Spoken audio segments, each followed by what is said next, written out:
Vou falar um negócio aqui que me dá nojo. Me dá nojo.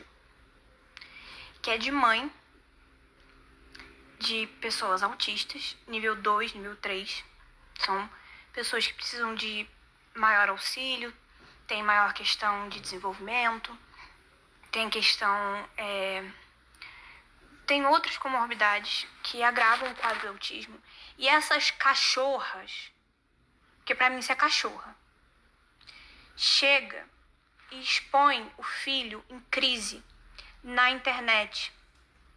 Uma pessoa que pode ter 18 anos, mas por conta do caralho da condição dela. E essa sacralidade em torno da mãe, essa coisa da mãe que é sagrada, tudo mais, faz com que em nenhum momento essa situação seja uma situação em que se olha justamente para a atitude da mãe que está expondo um filho. No Brasil, principalmente nas famílias tradicionais, filhos são sinônimos de objetos e muitas vezes são entendidos como aqueles que ainda não são gente.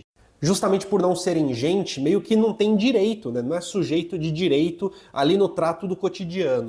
E justamente por não ser sujeito de direito no trato cotidiano, pode bater, pode deixar trancado, pode humilhar, pode abusar psicologicamente, que tá tranquilo, tá tudo sempre encoberto por uma coisa que é a educação, é a criação, é a disciplina. Mas nesse caso dos filhos autistas, eu acho que tem até uma camada a mais, que é a eterna consideração de que a pessoa que é autista nível 2, 3 vai ser uma eterna criança. E não um adulto autista de nível 2 ou nível 3. Porque perceba, há uma diferença entre você ser um adulto e ter um transtorno específico ou você ser uma criança. Mas quando se tece a consideração de que é uma eterna criança, o resultado é que se pode tratar eternamente como uma criança do pior jeito possível, que é como uma criança geralmente é tratada. E aqui perceba, quando eu digo do pior jeito possível, eu não estou falando necessariamente de apanhar fisicamente, embora isso também aconteça. Mas eu estou falando como não tratar enquanto sujeito de direito, que tem uma imagem, que tem uma reputação, que tem uma vida, que tem certo tipo de vida, que precisa de certo tipo de espaço, como qualquer pessoa. E que precisa preservar a própria imagem como literalmente qualquer pessoa.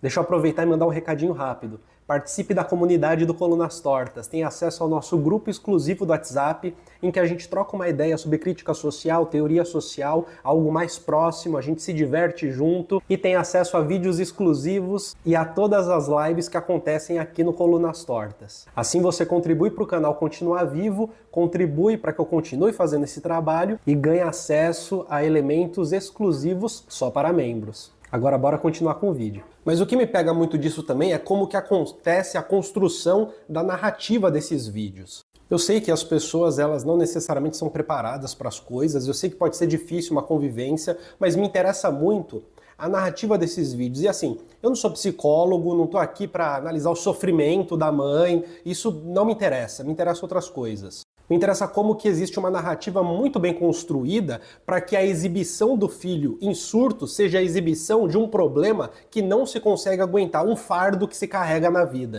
Mas essa exibição do fardo que se carrega na vida acaba sendo uma exposição da própria pessoa autista. É incrível que muitas vezes eu vejo vídeos nessa plataforma onde dizem assim, que as pessoas romantizam como que é cuidar de uma criança, de um adolescente, enfim, que é TEA e coisas nesse sentido. Mas, convenhamos, romantização é justamente quando você pega o seu celular e grava diferentes situações para mostrar o sofrimento que é. Isso é literalmente uma romantização mesmo. Porque romantização não significa romance romântico. Romantização, transformar num romance, é escrever uma narrativa que possa ser conduzida com uma certa estrutura para ter certo sentido. O que eu quero dizer é que esses tipos de novelinhas, do fardo que é ter que aguentar o adolescente, a criança, que é TEA, no fundo, são maneiras de você criar um romance em cima disso, uma maneira, pensando na narrativa, né, de fazer disso um romance. No fundo é fazer disso uma história literária da sua própria vida, uma narrativa da sua própria vida, que é uma vida de sofrimento pelo fardo de ter que lidar com uma criança, com um adolescente, ou com um adulto, enfim, que tem surtos e etc, etc.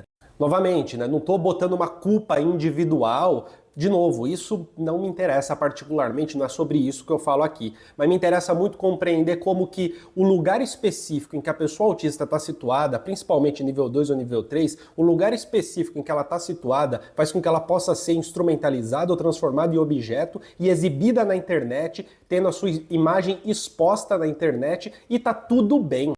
Porque é tão objeto, que no fundo essa imagem que você vê da pessoa autista em surto não é de uma pessoa em surto, é de um fardo em surto. E no fundo a única pessoa do vídeo é aquela que está gravando, é a mãe. Que a partir de vídeos como esse pode ser, por sua vez, identificada como uma sofredora, guerreira, batalhadora, etc, etc. Tudo a custas da própria imagem do autista ou da autista que está, às vezes, no momento de surto. Tudo bem?